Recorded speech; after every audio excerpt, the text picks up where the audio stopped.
And what is up, everyone? We are back with a video. Let's go. How are you all doing?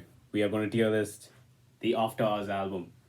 Now, this album was a fucking banger. I think I would have mentioned. I think the only track which I didn't like was Until I Bleed Out. But after editing it and posting it and listening to Until I Bleed Out again, it was still good.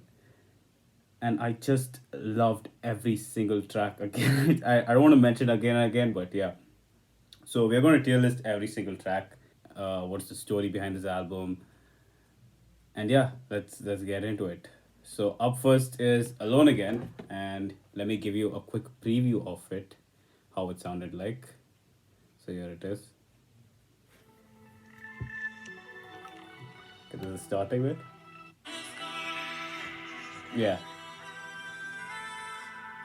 yeah, there it is. Okay. I that was one of the most sick intros I've ever heard in a while. So I'm gonna give it a solid S tier for me because that's an absolute banger for me. The starting bit had this a little bit of a simple sample to it. I really liked. Yeah. Up next is the Up next is Too Late. Too Late, I loved the chorus. There was a slight rise to the beat for the chorus. I really liked it. It was an absolute banger. It was an absolute banger. Too Late, okay. Too Late is here. Alright. Too Late is an absolute banger for me, so it's a solid S tier for me. Now, I just saw the all his music videos, and it showed a particular theme here. Him wearing this red blazer, a red suit with blood on his face. It's apparently, but I've researched it, and it said that it was him indicating about celebrities and their toxicity in life and all that. I don't know. It was pretty vague, to be honest. I genuinely thought there was more about it, and the album's whole meaning is obviously about obviously his past relationships, his toxic relationships, and there's a certain story I've seen in Reddit. I will post it here. It showed like a certain story of what he's going through and all the things he had to go through to get rid of her out of her life and all that. Anyways, let's hear this album. Up next is Hardest to Love. Here's a quick preview. Hardest to Love. Uh, oh yeah. Okay, so Hardest to Love, part of an EDM genre called drum and bass, liquid drum and bass. Here's a quick preview of what liquid drum and bass sounds like.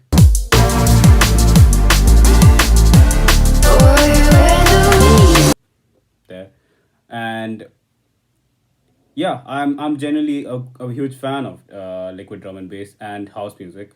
If you ever like if you ever like liquid drum and bass and house music, you should check out the Boiler Room. It's really fucking fascinating, and it's really fun to look at. It's really fun how they mix tracks and all that. It's really cool. My personal favorites are Fred Again and Kilimanjaro. Those are the two I've heard at the moment. But if you do have more, let me know. So yeah, I would say Hardest to Love was part of that EDM genre, and I love that EDM genre as well. So yeah, Hardest to Love is also an S tier for me. It's pretty good. I'm gonna I loved every single track of this. It's pretty good. All right, up next is Scared to Live. Here's a quick preview.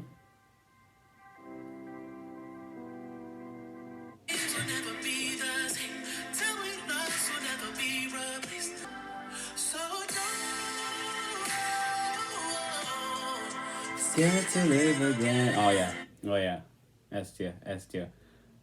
That hit, that beat was slow and impactful. Is that a word?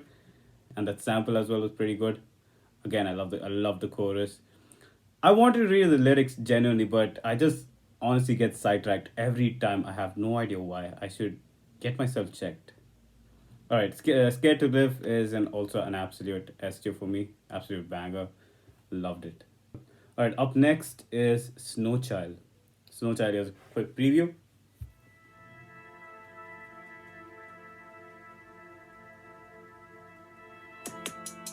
Oh, yeah, it is him talking about his past, I guess.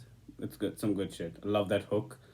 Again, his voice again beautiful. I think that the ending of this track is also amazing, very good.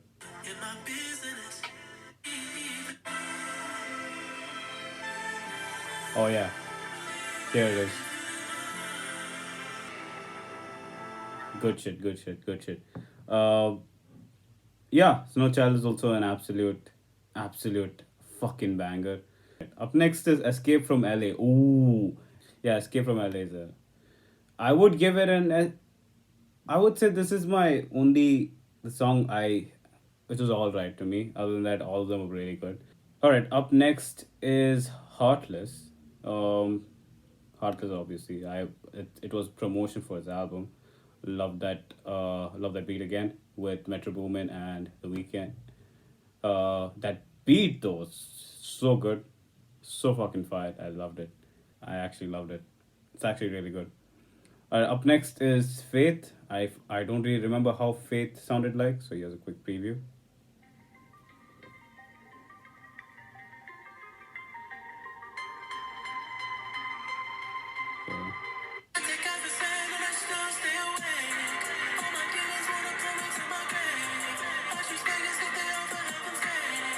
So, oh, yes, I forgot to mention the smooth transitions from Faith to Blinding Lights was amazing. If you do check it out, do check it out. I suggest you go check it out. From my reaction, I I mainly highlighted that. It's really good. Uh, Faith was pretty good. Again, I didn't pay attention to the lyrics from this track, but yeah, it's an absolute masterpiece again. Yeah, up next is Blinding Lights. Again, Blinding Lights is also an absolute masterpiece. I would say after this track, there was a certain theme going on. There was a certain genre I would say was going on, like it sounded like 80s music. It sounded like Take On Me. It sort of had that same similar uh, sample to it, and that same the beat as well, the same rhythm as well. I think that's why everyone really liked the song Blinding Lights. That's why. In Your Eyes had that same type of vibe to it as well after Blinding Lights. In Your Eyes is also an absolute masterpiece. I loved the chorus in this. Yeah. All right. Up next is Savior Tears. We all heard Savior Tears. Good shit. Love it. And yeah, okay. We all know what it is after this. Repeat After Me. I think Repeat After Me was my personal favorite. It was the hidden gem of this album. This track got 80 million streams. I think this was one of the lowest compared to the others. Other than were averaged out to be more than 100 million. The really popular tracks were like a 1 billion, whereas this had 80 million streams only, and it's not really appreciated, but I fucking loved it. I genuinely loved it. It was so good that I think this is my personal favorite. It was so good. Alright, up next is After Hours. That transition to the beat was absolute masterpiece. Like you can't go wrong with that. I've heard a million beats, but there was nothing like After Hours. It was so good. It was so fucking good. And yeah, last but not least, we have Until I Bleed Out. Um, yeah, Until I Bleed Out was also an absolute masterpiece.